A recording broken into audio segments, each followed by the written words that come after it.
In today's political world, things feel more divided than ever before. It's not just your imagination.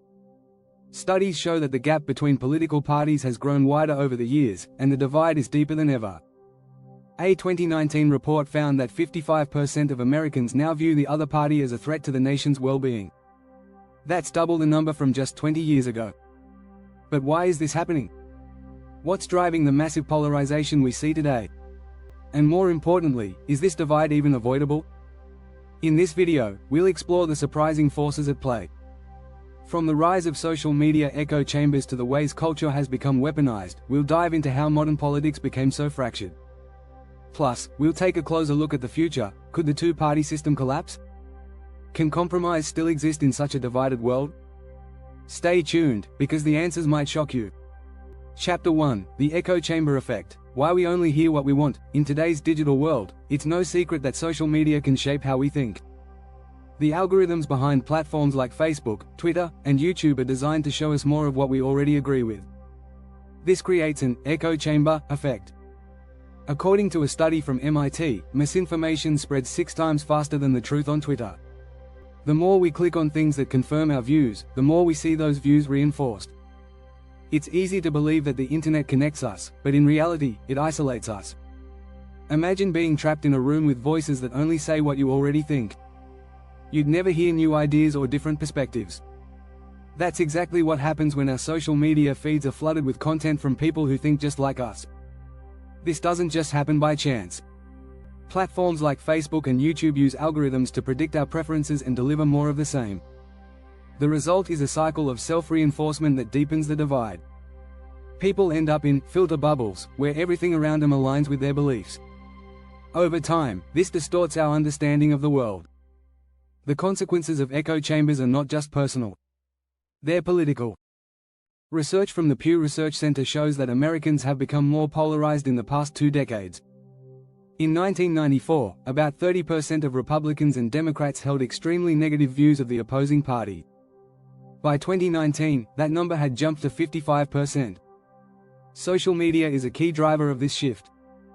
Echo chambers also make it harder to find common ground. When we only hear our own views reflected back to us, we forget how to listen to others. A 2020 study from Stanford found that when people were exposed to opposing political opinions, they were less likely to engage in productive conversation. Instead, they dug in their heels, reinforcing their beliefs even more. In short, the echo chamber effect turns us into political silos. We start to view those who disagree with us as enemies, not fellow citizens. The more we separate ourselves from differing views, the less likely we are to find any shared values. Chapter 2: Culture Wars. How everything became political. It used to be that we could all enjoy a good movie or cheer for the same sports team, regardless of our political views. Not anymore. Today, nearly every part of our culture has been politicized. A great example is the debate over athletes kneeling during the national anthem. This issue, which has nothing to do with politics, became a major political flashpoint in the US. The result? Fans were divided, and even brands like Nike had to pick sides. It's not just sports.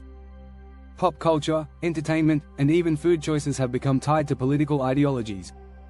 A 2017 survey by the Pew Research Center showed that Americans now choose their favorite TV shows, brands, and even their grocery stores based on political affiliation. Coffee shops like Starbucks and fast food chains like Chick-fil-A have found themselves in the middle of political battles. In some ways, the rise of cancel culture has pushed the political agenda even further into entertainment.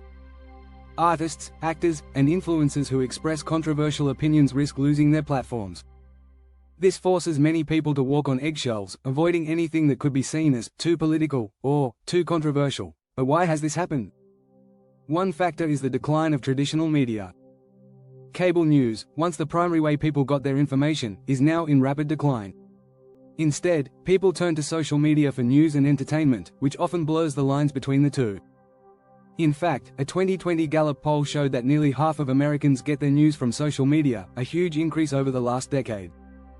The rise of the culture war is also fueled by the internet's ability to amplify everything. A single tweet or Instagram post can go viral, turning an ordinary event into a political firestorm. This constant exposure makes it harder for people to separate personal interests from political agendas. What's troubling is that this cultural polarization doesn't just divide us as consumers, it also divides us as people. Friends who once bonded over a favorite TV show can now find themselves in heated debates over whether that show's message supports their political ideology. Chapter 3: The Rise of the Radical Middle. Can moderates survive? As politics becomes more polarized, there's an interesting shift happening in the middle. Once a political space for compromise, moderates are now finding themselves squeezed out. But it's not because they're less passionate. It's because the political extremes have gotten so loud. A 2020 report by the Bipartisan Policy Center found that the number of people identifying as political moderates has dropped significantly in recent years. In 1994, nearly half of Americans identified as moderates.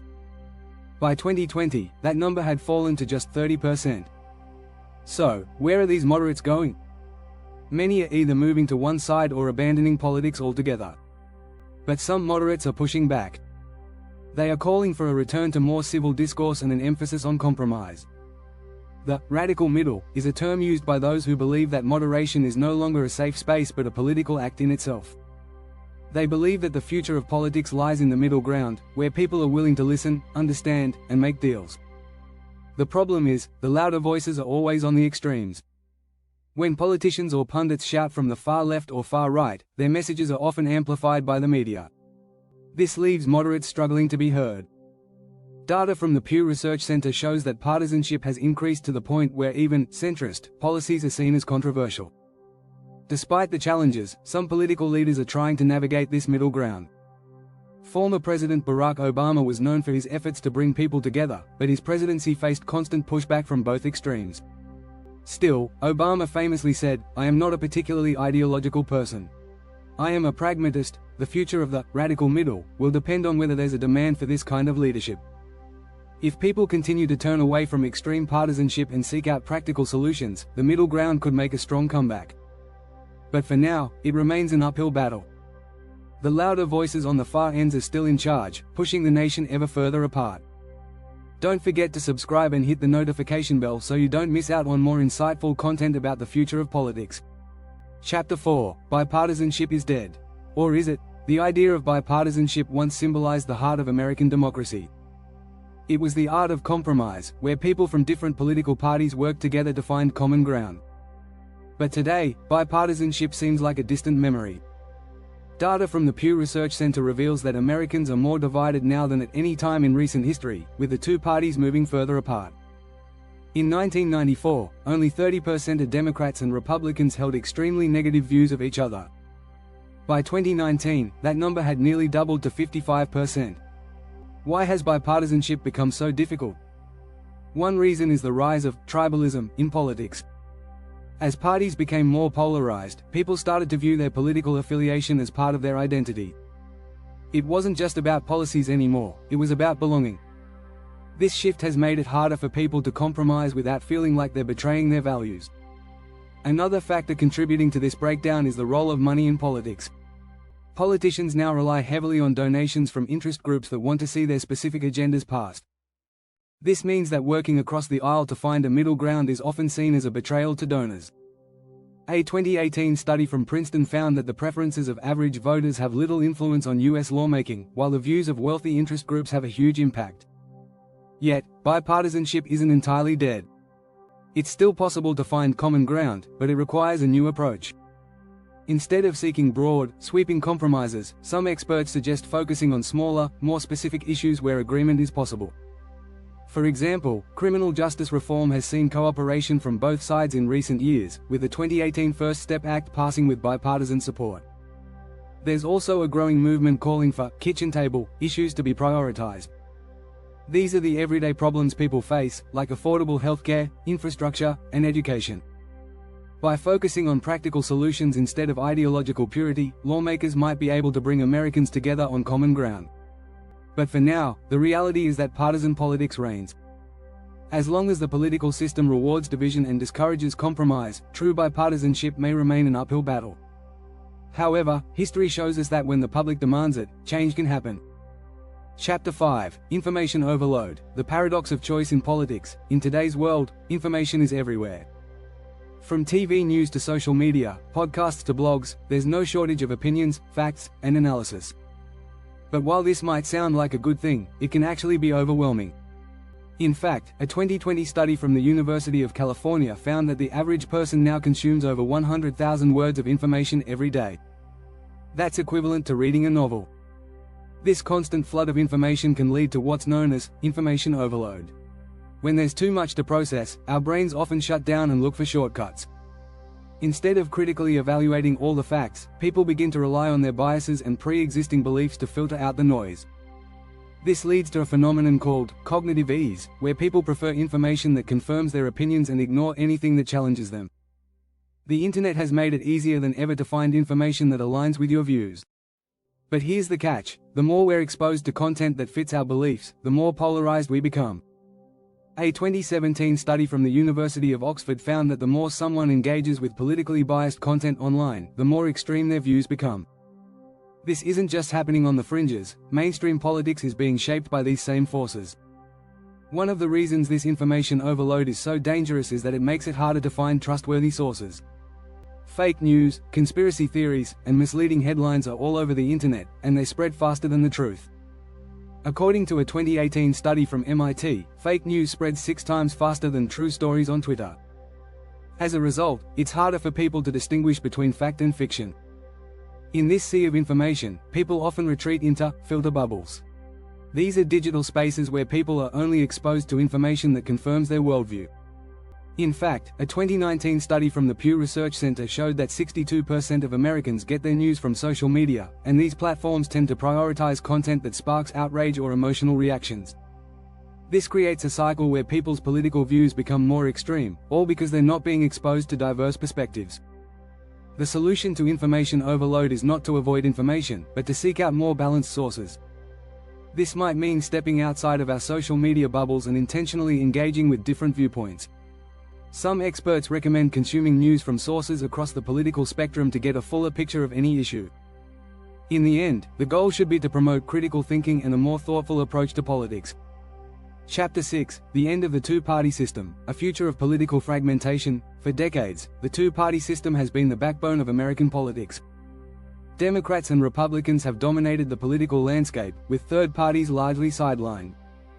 But could the two-party system be on the verge of collapse? Some experts argue that we're already seeing the early signs of fragmentation. In recent years, voter dissatisfaction with both major parties has been growing. A 2020 Gallup poll found that only 25% of Americans identified with either the Democratic or Republican parties. That's a sharp decline from previous decades, and it shows that people are increasingly dissatisfied with the choices available to them. Part of the reason for this is the growing ideological distance between the two main parties. In the past, both Republicans and Democrats had more moderate factions. Today, however, both parties are dominated by more extreme wings. The result? A lack of compromise and a growing frustration with the status quo. This frustration is leading more and more Americans to explore third-party options. Interestingly, the rise of independents and third-party candidates isn't just a US phenomenon. Across the world, many countries are experiencing political fragmentation. In the UK, the rise of the Brexit Party shook up the two-party system. In Italy, populist and anti-establishment parties have gained significant power.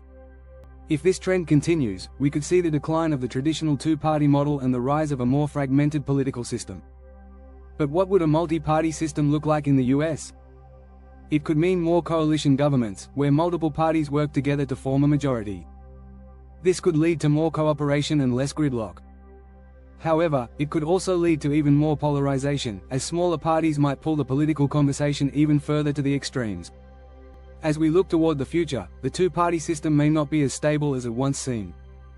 Voter dissatisfaction and political fragmentation are powerful forces, and the rise of alternative voices could reshape the political landscape in ways we can't yet predict. Only time will tell if the two-party system will survive or if the US will become a multi-party democracy. Thanks for sticking with me through these chapters. If you enjoyed this deep dive into the future of politics, don't forget to hit subscribe. The next chapter is just around the corner. Stay tuned.